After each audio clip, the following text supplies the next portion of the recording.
Bonsoir à tous. En 2020, la Côte d'Ivoire vivra une nouvelle séquence électorale. À 10 mois de cette présidentielle d'octobre 2020, c'est déjà la veillée d'armes dans les états-majors. Ce soir, nous recevons un homme d'État ivoirien, ancien Premier ministre de son pays. Son avenir politique immédiat ou futur pourrait se jouer avant ou après cette présidentielle de 2020. Pascal Affi-N'Guessan, bonsoir. Bonsoir. Merci d'avoir accepté notre invitation. Est-ce que vous êtes toujours le président du FPI? Oui, parce qu'un président, c'est d'abord une réalité politique. Oui. Politiquement, nous sommes sur le terrain. C'est aussi et surtout une réalité juridique. C'est-à-dire que vous êtes reconnu par les autorités, par les institutions, aussi bien à l'intérieur qu'à l'extérieur. C'est mon cas depuis 18 ans. Je suis président du FPI depuis 18 ans. Je le suis. J'ai été renouvelé à la tête de ce parti en juillet 2018. Oui. Bon, c'est vrai, vous posez la question parce que vous savez que certaines personnes me contestent ce titre, mais c'est leur droit, mais ça n'en fait pas une réalité. Je posais aussi la question parce que je me suis dit que depuis que le président, l'ex-président Laurent Gbagbo est dehors, peut-être que naturellement, vous n'êtes plus le président du FPI. Non, mais ce n'est pas sa présence à l'intérieur ou à l'extérieur qui fait de quelqu'un un président. Ce sont les textes du parti, ce sont les décisions du parti. Et depuis 2001, où j'ai été élu en juillet, après l'accession au pouvoir du président Gbagbo, bon, le seul congrès que nous avons pu avoir, c'est celui de juillet 2018, où j'ai été reconduit à la tête du parti. C'est ça qui est la réalité. Maintenant, les autres, c'est la spéculation, ce sont des supputations d'adversaires politiques. Vous n'êtes pas président par le bon vouloir du président Ouattara? Non, pas du tout. Non. Pas du tout. Il n'y a pas un parti politique qui peut se donner un président par le bon vouloir d'un autre président de parti.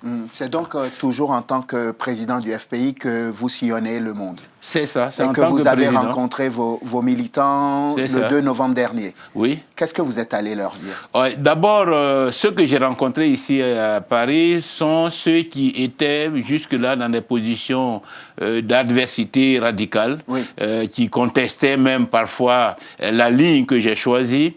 Et donc, ma position... La ligne de soumission au régime en place. Non, la ligne de négociation, de dialogue politique, de dialogue responsable.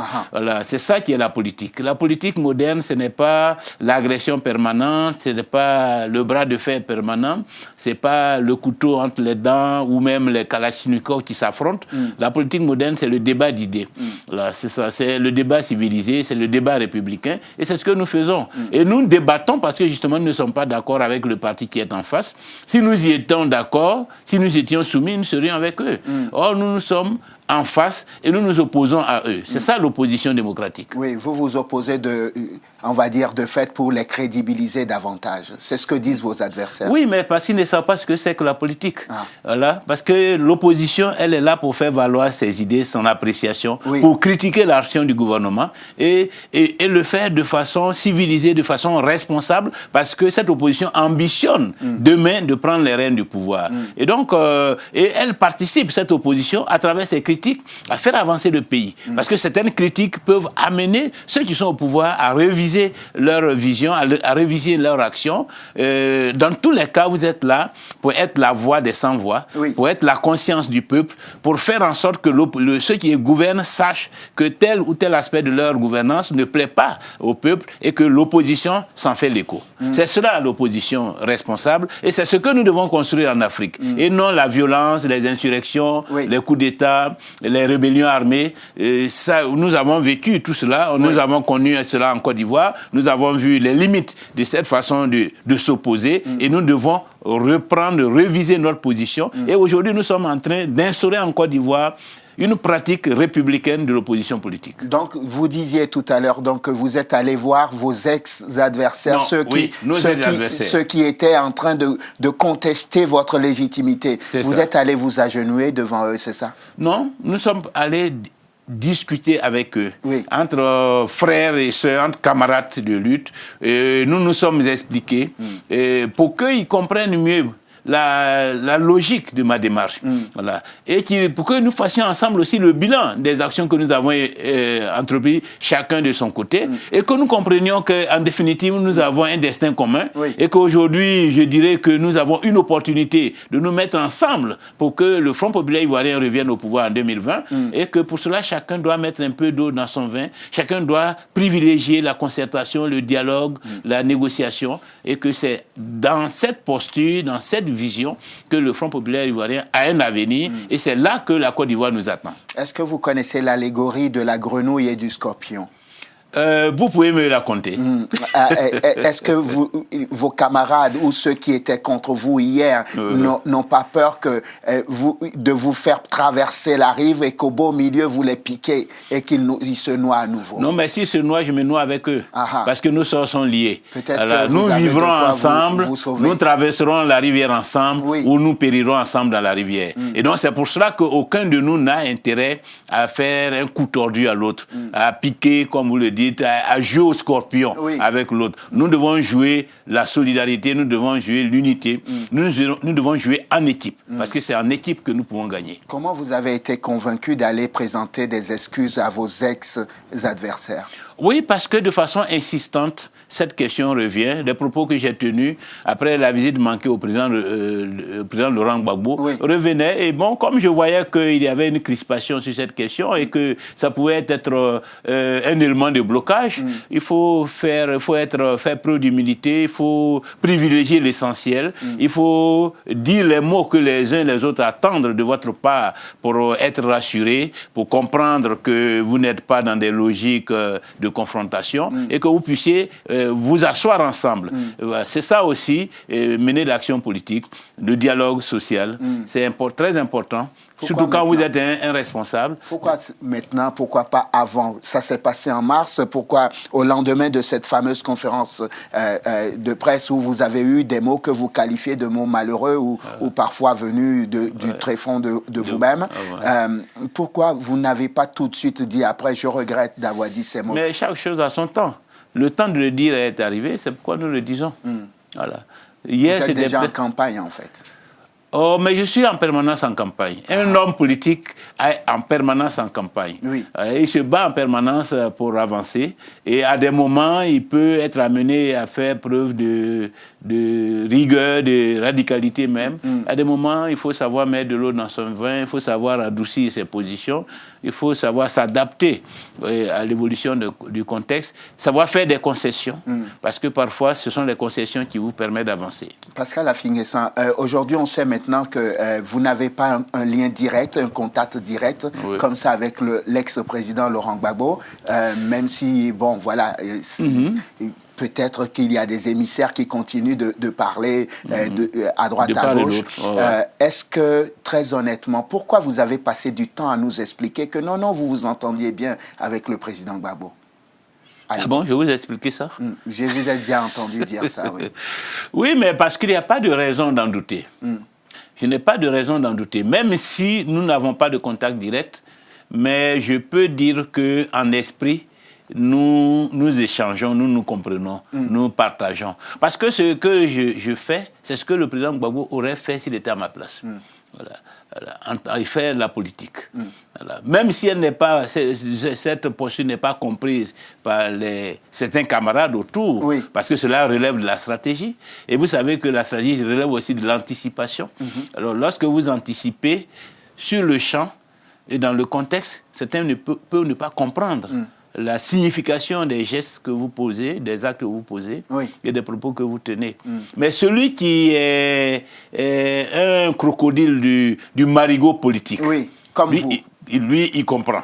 Il comprend et il sait où vous allez. Et donc, il ne s'associe pas à ceux qui vous combattent. Même si ceux-là s'appuient sur son nom pour vous combattre. Pourquoi il reste silencieux à votre sujet? Parce qu'il n'est pas d'accord avec ce que les uns et les autres disent. Mais en même temps, il ne trouve pas le moment indiqué de les désavouer, de leur dire le fond de sa pensée. Et c'est comme ça que fonctionne le président Gbagbo. Qu'est-ce qu'il vous reproche à vous? Pourquoi ne vous reçoit-il pas? Pourquoi ne vous a-t-il jamais reçu? Parce que, comme je le dis, tous ceux qui sont autour et qui ont engagé ce combat contre moi ne souhaitent pas que nous nous rencontrions, puisque cela mettrait fin à leur existence politique. Voilà. C'est pour ça que les choses traînent. Mais c'est aussi pour le président Gbagbo une façon de voir comment je me débrouille en situation de conflictualité. Comment je gère une adversité.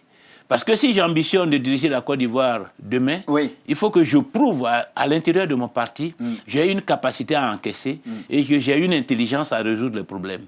Et c'est pour ça que le président Gbagbo, je peux dire, me laisse me débrouiller face à cette adversité pour voir si véritablement je suis celui qu'il connaît et qui peut un jour ambitionner de diriger la Côte d'Ivoire. Vous seriez plus légitime que Mme Simone Gbagbo? Légitime... Dans la tête ou dans le cœur du président Gbagbo? Ben ça, c'est au président Gbagbo qu'il faudrait poser la question. Mais il faut dire que Mme Simone Gbagbo dispose d'un atout que moi, je n'ai pas. C'est qu'elle est l'épouse du président Gbagbo. Et ça vous disqualifie du coup, non? Pas du tout, puisque nous sommes quand même sur le terrain politique. Et même si les sentiments interviennent, ils ne sont pas prédominants. C'est la capacité politique à gérer les affaires, à gérer le pays demain. Voilà, c'est ça qui constitue le paramètre le plus important. Même si l'affectivité peut intervenir, mais c'est d'abord la raison, l'objectivité politique. Et je pense que sur ce terrain, j'ai des atouts indéniables. Je vais rajouter au nom de Mme Simone Gbagbo, le président Ouattara, Guillaume Soro, l'ex-président Bédié, de toutes les personnes que je viens de citer, qui est votre principal adversaire? Je ne saurais véritablement le dire parce que moi, ce que je fais, ce qui me préoccupe, étant donné que je ne peux pas maîtriser l'origine et la qualité des adversités, ce que je privilégie, c'est les réponses aux préoccupations de mes compatriotes. Comment développer une vision politique, un projet politique, une posture politique qui puisse correspondre à ce que les Ivoiriens attendent de leur chef d'État. C'est cela qui me paraît important, de manière à être prêt à affronter toutes les adversités, étant donné que, in fine, c'est le peuple qui décidera, et non les adversaires politiques. On est bien d'accord que le pouvoir en place est en train de tout faire pour que ce soit vous qui soyez en face de lui à la présidentielle. Je ne suis pas informé de ce plan. Non, je ne suis pas informé. Ça vous arrangerait d'être le candidat du FPI quand même, non? Ben, bien sûr. Bien sûr que je souhaite ardemment être le candidat du FPI, mais pas contre les autres camarades du parti, avec leur concours, avec leur accord et avec leur soutien. Parce que c'est de cette façon que nous pourrons gagner. Pas être candidat pour être candidat, mais pour être candidat de tout le parti pour pouvoir gagner pour le parti. Vous savez que Mme Gbagbo a dit, quand elle s'est rendue à la levée de deuil il y a quelques jours, qu'ils sont en train de reconstruire un nouveau parti, un autre FPI différent de celui que vous êtes en train de fabriquer. Je ne suis pas informé de ça. Mais je suis aussi en train de fabriquer un nouveau FPI différent de celui que nous avons connu, plus riche, plus fort que celui que nous avons connu en 2010. Nous sommes dans une remodernisation du parti, dans sa démarche, dans ses idées, etc. Ce nouveau parti pourrait s'allier au RHDP, par exemple, non? Mais c'est notre principal adversaire. Si nous nous allions, nous mourrons. Voilà. Si nous voulons exister, nous sommes obligés de combattre le RHDP et de prendre sa place. Donc notre objectif, ce n'est pas de nous fondre dans un parti, de disparaître. Notre objectif, c'est d'émerger, de prendre la direction. Et cela passe par la victoire sur le RHDP. Donc, c'est ça notre vision. Et il ne faut pas se méprendre sur notre objectif stratégique. Je vais traduire cette dernière phrase. Vous êtes en train de dire que pour que vous puissiez négocier ensuite des Marocains, vous êtes obligé d'être dans l'opposition. Non, pour diriger la Côte d'Ivoire, nous sommes dans l'opposition pour vaincre le RHDP. Voilà. Pour diriger la Côte d'Ivoire. Comment pourrez-vous vaincre un parti aussi puissant que par les élections. Un parti qui est complètement lambeau, le RHDP. M. Soro Guillaume est parti, M. Konan Bédié est parti. Donc c'est un parti qui est réduit à sa plus simple expression. Même si on nous fait miroiter des allégeances de part et d'autre, mais à la limite c'est une coquille vide. Ah oui? Voilà, oui, c'est une coquille vide, physiquement vide, je dirais spirituellement, vide politiquement. Voilà. Donc vous êtes candidat si le président, j'ai bien compris votre pensée, si le président Gbagbo n'est pas candidat à la présidentielle, Pascal Affi-N'Guessan est candidat. C'est ça. Donc vous êtes vraiment le candidat du FPI, en fait. Parce que vous savez que de toute façon, Laurent Gbagbo ne sera pas candidat. Qui vous le dit? Ça fait partie des accords que vous avez avec le pouvoir en place, non? C'est le pouvoir qui décide du sort du président Gbagbo. Le président Gbagbo est dans une procédure judiciaire à la CPI. Pour le moment, il est acquitté. Le procureur fait des pieds et mains pour essayer de le retarder le plus possible son retour en Côte d'Ivoire. Mais c'est un plan qui n'est pas forcément condamné à réussir. Voilà. De la même façon que le président Gbagbo a été acquitté contre la volonté du procureur, le président Gbagbo peut sortir de prison contre la volonté à la fois du procureur et des autorités ivoiriennes. Donc, ce n'est pas une fatalité que le président Gbagbo reste en prison ou en dehors de la Côte d'Ivoire. Ça vous arrangerait, vous, non? Pas du tout. Dans la mesure où son retour va renforcer le Front populaire ivoirien et, je dirais même, garantir notre victoire en 2020. Voilà. Donc, c'est dans notre intérêt que le président Gbagbo revienne, parce que ce que nous voulons d'abord, c'est la victoire du FPI.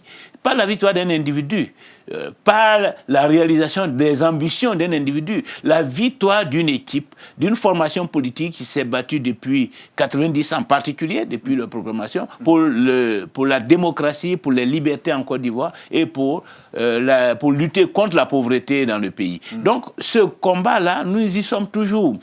Avec le président Gbagbo ou sans le président Gbagbo, nous sommes dans le combat et nous sommes ensemble dans le combat. Ça veut dire donc que si vous êtes candidat en cas de, ou si c'est le président, les conditions sont donc réunies pour des élections libres et transparentes? Les conditions, il faut les créer. Ah, elles ne sont pas encore créées? Elles ne sont pas idéales. Les conditions ne sont pas idéales. Nous avons fait avancer le contexte. Nous avons une nouvelle CEI sans M. Youssou Bakayoko. Nous avons une nouvelle CEI avec de nouvelles personnalités, surtout issues de la société civile. Mais on aurait pu faire mieux. Parce que notre objectif, c'était d'avoir une CEI équilibrée avec, au plan numérique, 5 représentants de chaque entité, le parti au pouvoir, l'opposition et la société civile. Ce n'est pas totalement ça que nous avons. Vous savez que c'est votre faute, ça, vous? Non, pas du tout. C'est ce que dit le PDCI. Ah oui, parce qu'ils ne veulent pas assumer leur responsabilité d'avoir fui les négociations et de nous avoir laissés seuls face au parti au pouvoir. Donc nous avons seuls réussi quand même à obtenir un minimum. Et si nous étions ensemble, s'ils étaient avec nous dans les négociations, nous aurions peut-être pu obtenir plus. Donc ils ne peuvent pas se désengager et puis ensuite accuser ceux qui ont pu permettre à l'opposition d'avoir un poste de vice-président dans le bureau, d'avoir un président non marqué politiquement, d'avoir un déséquilibre, un équilibre imparfait, mais qui est encore mieux que dans la CEI passée. Il ne peut pas accuser ceux-là d'être à la base. Ce sont eux qui sont à la base de la situation peut-être insatisfaisante de la CEI actuelle. Pascal Affi-N'Guessan, vos camarades du FPI, le PDCI qui a essayé de s'allier avec vous à un moment donné, pourquoi tous ont un mot à la bouche, ils disent traître, et pourquoi ce mot vous colle à la peau comme un sparadrap? Vous savez, ce mot-là a été employé dans l'histoire pour tous ceux qui ont eu une avance sur les autres en matière de vision. Que ce soit la vision religieuse, vision politique. Ils ont tous connu cela. Même le président Gbagbo a connu cela en 90, quand il s'est engagé dans la voie de la démocratie, la voie des élections. Ses camarades qui étaient plus dans des logiques marxistes-léninistes, donc de parti unique, l'ont accusé aussi de traître. Voilà. Donc, quand on ne comprend pas, c'est le mot qui revient. Et c'est un mot dépassé, c'est un mot ancien, c'est un mot qui est surtout utilisé par les gens anciens. Parce qu'aujourd'hui, dans le monde actuel, chacun choisit la voie qu'il veut, voilà, de façon responsable. Voilà. Et c'est ce que nous avons fait. Chacun croit en des convictions. Et le fait d'avoir des convictions n'est pas une façon de trahir qui que ce soit. Voilà. Eux aussi ont leurs convictions. Moi, je ne les traite pas de traîtres. Oui. Parce que je ne suis pas d'accord avec la manière dont ils voient les choses. Parce que je ne suis pas d'accord avec cette posture de repli sur soi et cette posture réactionnaire où on veut que les choses restent comme elles étaient dans le passé. Oui. Alors que le passé a montré ses limites, où on refuse de regarder la réalité en face. On refuse d'avancer, on refuse de s'adapter, on refuse d'innover. Mais si on n'innove pas, on n'avance pas, on disparaît. Et donc, celui qui innove, on lui dit « Ah, c'est un traître ». Ben, vous savez, c'est comme le sorcier qui traite de traître le prêtre qui arrive dans le village. Donc, Pascal Finguessens, l'homme nouveau est arrivé. Oh, bon, je préfère vous laisser la paternité de cette expression. Oui, vous ne voulez pas l'assumer. L'Ivoirien nouveau. Oh, ça vous irait bien, tel que vous voyez le monde aujourd'hui vis-à-vis du RHDP et tout le reste. Je n'aime pas beaucoup ce terme Ivoirien nouveau. Je préfère parler d'une révolution culturelle que nous devons opérer dans notre pays pour construire la démocratie, pour nous projeter dans la modernité. On arrive presque au terme de notre entretien. Je me demandais si la puissance du RHDP, le parti au pouvoir aujourd'hui, ne pouvait pas lui permettre de gagner les élections dès le premier tour. C'est une apparence. Vous savez, quand on est au pouvoir, oui, les apparences du pouvoir parfois grisent et font croire à ceux qui y sont que tout le monde est à leurs pieds. C'est une apparence. Les élections, c'est une autre réalité. C'est à ce niveau-là que tout le monde se retrouve sur le même pied d'égalité et que le peuple est amené à juger la gestion des uns et le projet des autres. Et vous allez voir, le RHDP ne reprend pas grand-chose en Côte d'Ivoire parce que le RHDP n'a pas réussi à charmer tous ceux qui étaient opposés à lui en 2010. Ça, c'est d'abord une première réalité. C'est qu'ils n'ont pas progressé dans l'électorat de l'opposition, enfin de ce qui est l'opposition aujourd'hui, mais qui était à la majorité présidentielle hier.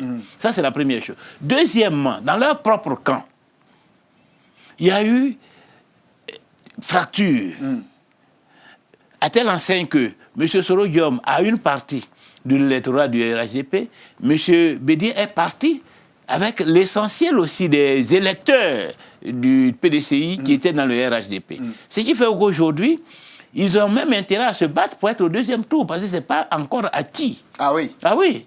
S'ils ne font pas attention, ils peuvent être éliminés au premier tour. Comme on l'a vu au Congo-Kinshasa. Voilà. Mais s'il gagnait au premier tour? Il ne peut pas gagner au premier tour. C'est vrai? Non, pas du tout. C'est pratiquement impossible. C'est mathématiquement impossible. C'est politiquement impossible. Est-ce que définitivement, le pont est coupé entre le président Gbagbo et vous? Mais le pont existe toujours.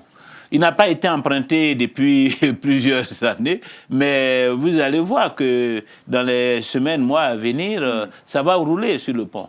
Voilà, parce que nous sommes arrivés à un moment où, effectivement, nous devons, je dirais, développer, déployer une nouvelle stratégie. Il y a eu le moment donc, de ce que nous commençons. Maintenant s'ouvre un autre moment. Voilà. Et ce moment-là, c'est le moment du rassemblement. Parce qu'il y a une échéance capitale en 2020.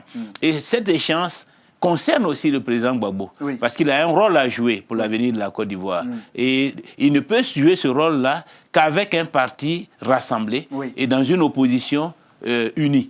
Et je crois que c'est ce travail-là qui est amorcé, les contacts que M. Bédié a eu avec le président Gbagbo, les contacts que moi-même j'ai avec mes propres partisans au sein du FPI qui, à un moment donné, ont pris des positions, des cas vis-à-vis de moi. Tous ces contacts-là préparent la grande offensive de l'opposition pour l'alternance politique et pour la refondation du pays. J'aime bien la grande offensive. Ça m'amène une autre question à l'esprit. Est-ce qu'on peut imaginer une candidature unique de l'opposition? Mais très honnêtement, pas juste une phrase de politicien, là.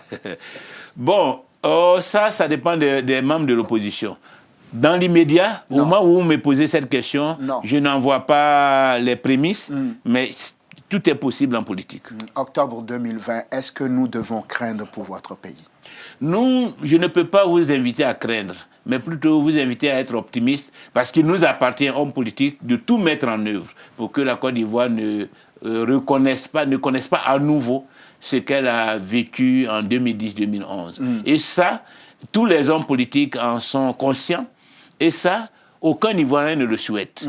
Et donc, nous ferons en sorte que les élections à venir se passent dans la paix, dans la stabilité. Et que tous les écueils soient levés, tous les obstacles soient levés, de manière à ce que tout le monde soit rassuré et mis en confiance pour participer à ces élections. Pascal Affi-N'Guessan, merci. C'est moi qui vous remercie. Ex-premier ministre de Côte d'Ivoire, chef de file de l'opposition ivoirienne. Vous êtes aussi président du FPI, vous m'avez dit, il n'y a aucun débat là-dessus. Il n'y a aucun débat là-dessus. Futur candidat au cas où. Je dis bien ça? C'est ça. Merci infiniment d'être venu dans l'entretien du jour. C'est moi qui vous remercie. Merci à vous de nous avoir suivis. Je vous souhaite de passer une excellente suite de programmes, évidemment sur Télé Sud. On se retrouve demain pour un nouveau numéro de l'entretien du jour. D'ici là, portez-vous bien. À demain.